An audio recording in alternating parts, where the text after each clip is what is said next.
ഒന്നാം സമ്മാനമായ Maruti Alto LXi car നൽകുന്നത് Sreedhareeyam Sunetra eye drops. രണ്ടാം സമ്മാനം 2 ലക്ഷം രൂപ നൽകുന്നത് ഹൈജീനിക് പ്ലസ്. കൂടാതെ ശാന്തിമഠം നൽകുന്ന ലക്ഷക്കണക്കിന് രൂപയുടെ സമ്മാനങ്ങളും.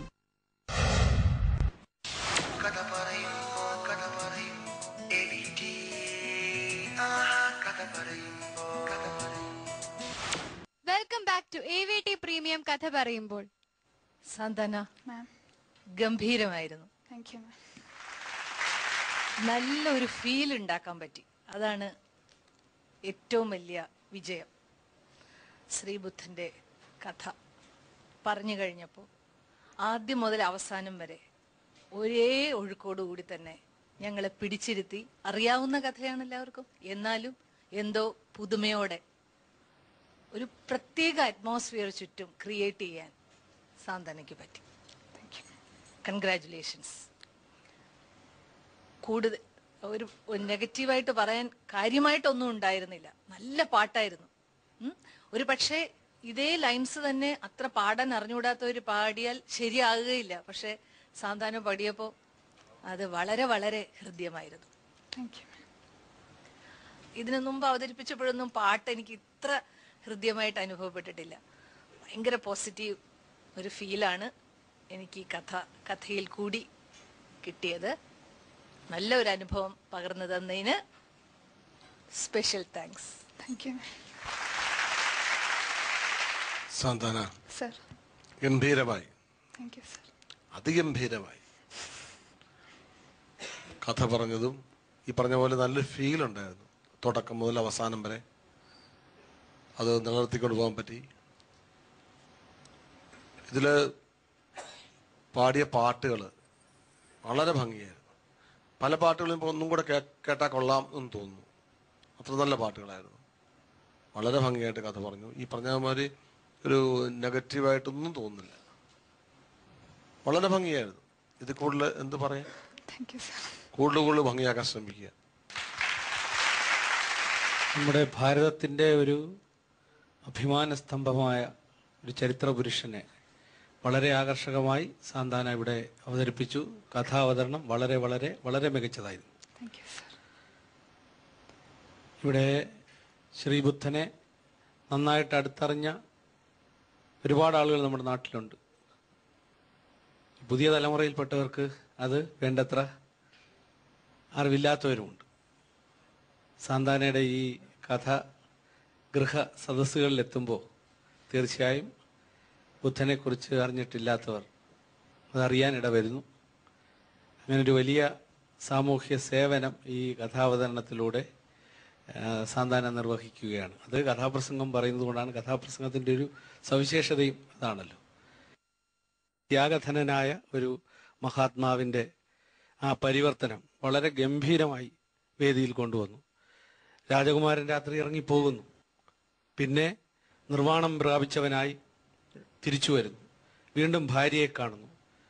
ആ രംഗം വളരെ മനോഹരമായി വളരെ ഹൃദ്യമായി സാന്ത്വന അവതരിപ്പിച്ചു. ആ ഭാര്യയെ മകളെ എന്ന് മാറ്റി വിളിക്കുന്ന ആ സമയത്ത് വാസ്തവത്തിൽ അന്നേരമാണ് ഇതിൻ്റെ ഈ കഥയുടെ ക്ലൈമാക്സ്. അല്ലാതെ പ്രചണ്ഡമായൊരു ക്ലൈമാക്സ് അടങ്ങിയ ഒരു കഥയല്ല ഇത്. അപ്പം അതിനർഹമായ ഒരു ക്ലൈമാക്സ് നൽകി. ഇവിടെ തനൂജ സൂചിപ്പിച്ചതുപോലെ അത്യപൂർവമായൊരു ഒരു അനുഭവ തലത്തിലേക്ക്, ഒരു ഫീലിലേക്ക് ഞങ്ങളെല്ലാം പിടിച്ചുയർത്തി. എനിക്ക് വളരെ വളരെ ഇഷ്ടപ്പെട്ടു. കൺഗ്രാജുലേഷൻസ്. അല്പനേരത്തേക്ക് ശ്രീബുദ്ധൻ വന്നിവിടെ നിൽക്കുന്നത് പോലെ ഞങ്ങൾക്ക് തോന്നി. ഞാനിവിടെ ശ്രദ്ധിക്കുകയായിരുന്നു. എല്ലാവരും ഈ കഥയിൽ അങ്ങനെ ലയിച്ചിരിക്കുകയായിരുന്നു. അത്രയ്ക്ക് മനോഹരമായി അവതരിപ്പിച്ചു എന്നർത്ഥം. ലോകത്തിൻ്റെ ദുഃഖം തേടി കൊട്ടാരവും മറ്റു സുഖങ്ങളും ഉപേക്ഷിച്ച് പുറത്തേക്ക് ഇറങ്ങിയ ശ്രീബുദ്ധൻ്റെ ത്യാഗം, അതോടൊപ്പം തന്നെ ബുദ്ധനെ ഈ ലോകത്തിന് സമ്മാനിച്ച യശോധരയുടെ ത്യാഗം. ഏതൊരു മഹാന്റെ പിന്നിലും ഒരു സ്ത്രീയുടെ വലിയ ത്യാഗമുണ്ട്.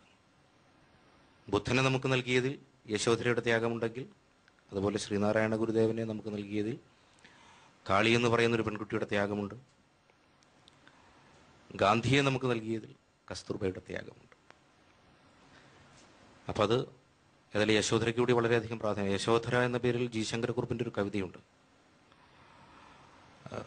ചെറുപ്പത്തിലെ തന്നെ ഉപേക്ഷിച്ചു പോയ ഭർത്താവ് കൊട്ടാരത്തിലെത്തുമ്പോൾ മകനെ വളർത്തി അച്ഛൻ്റെ പാതയിലേക്ക് സമ്മാനിക്കുന്ന യശോധര. ഏതായാലും വളരെ നന്നായിട്ട് കഥ അവതരിപ്പിച്ചു. എല്ലാ ആശംസകളും നേരുന്നു. Thank you sir. സാന്താന, സന്തോഷമായില്ലേ? നമുക്ക് മാർക്സ് ചോദിക്കാം. Thanuja ma'am, out of 30? 27. 27 out of 30. Vijayaraghavan sir? 26. 26. Vasanthavasu? 27. Again 27. Sooraj sir, out of 10? 9. 10 9. സാന്താനയ്ക്ക് ഈ പെർഫോമൻസിന് ജഡ്ജസ് നൽകിയിരിക്കുന്ന മാർക്സ് 89 out of 100. അടുത്തതായി പെർഫോം ചെയ്യാൻ എത്തുന്നു നിൽജ കെ ബേബി.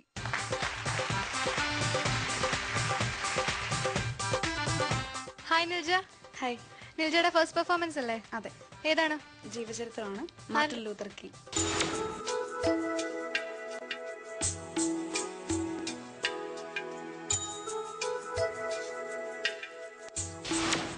ബഹുമാന്യ സദസ്സിന് വന്ദനം. നവനവമാണിതു നവജന്മം, പുതുപുലരൊളിതൻ നവജന്മം, ലോകത്തിൻ സിംഹാസനമതിലൊരു പുതുയുഗ പിറവി ആരംഭം. സാൻ ഫ്രാൻസിസ്കോ ബോയ്സ് കോറസിന്റെയും ഗേൾസ് കോറസിന്റെയും ശ്രുതിമധുരമാർന്ന ഗാനാലാപനം അങ്ങനെ ഉയരുകയാണ്. ഇന്ത്യൻ സമയം രാത്രി 10:30. അമേരിക്കയുടെ ആദ്യ പ്രസിഡന്റ് ആയിരുന്ന എബ്രഹാം ലിങ്കൺ അധികാരമേറ്റെടുത്തപ്പോൾ ഉപയോഗിച്ച ആ പഴയ ബൈബിൾ തൊട്ട് നമസ്കരിച്ചുകൊണ്ട് സുപ്രീം കോടതി ജസ്റ്റിസ് ജോൺ റോബോട്ടിന്റെ മുൻപാകെ അമേരിക്കൻ ഭൂഖണ്ഡത്തിന്റെ പരമാധികാരം ഏറ്റെടുക്കുകയാണ് ബറാക് ഹുസൈൻ ഒബാമ. ഭരണസിരാ കേന്ദ്രമായ ക്യാപിറ്റോൾ ഹില്ലിൽ നിന്നും ജോർജ് ബുഷ് ടെക്സസിലെ തന്റെ പുതിയ ഭവനത്തിലേക്ക് യാത്രയായി. 47-കാരനായ ഒബാമ വൈറ്റ് ഹൗസിന്റെ നടുക്കളത്തിലേക്ക് പ്രവേശിക്കുമ്പോൾ ഒരു പുതുയുഗ പിറവിക്ക് തുടക്കമാവുകയാണ്. നവനവമാണിതു നവജന്മം, പുതുപുലരൊളിതൻ നവജന്മം. സ്ഥാനാരോഹണത്തിന്റെ ആർപ്പുവിളികളും വിരുന്നു സൽക്കാരങ്ങളും ഇവിടെ അവസാനിക്കുമ്പോൾ സ്വന്തം സഹോദരങ്ങളുടെ സ്വാതന്ത്ര്യത്തിനായി രക്തസാക്ഷിത്വം വരിച്ച ഒരു കറുത്ത നേതാവിനെ നമുക്ക് സ്മരിക്കാം. 1929 ജനുവരി 15 അറ്റ്ലാന്റയിൽ ജനിക്കുകയും അമേരിക്കയിൽ മാറ്റത്തിന്റെ സിംഫണി ഉയർത്തുകയും ചെയ്ത മാർട്ടിൻ ലൂതർ കിങ്. എബ്രഹാം ലിങ്കന്റെ കാലത്ത് തന്നെ വർണ്ണവിവേചനം നിയമം മൂലം നിരോധിച്ചിരുന്നുവെങ്കിലും വെള്ളക്കാരന്റെ കാൽച്ചുവെട്ടിൽ തകരുന്ന ദുഃഖാന്ത കഥയായി മാറുന്ന ജീവിതങ്ങളായിരുന്നു കിങ്ങിനു ചുറ്റും.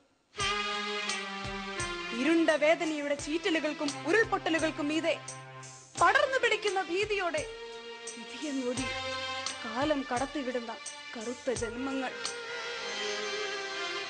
ജോർജിയൻ കുന്നുകളെന്നു മനീതൻ ഘോരഭാരത്താൽ തല കുനിച്ചു.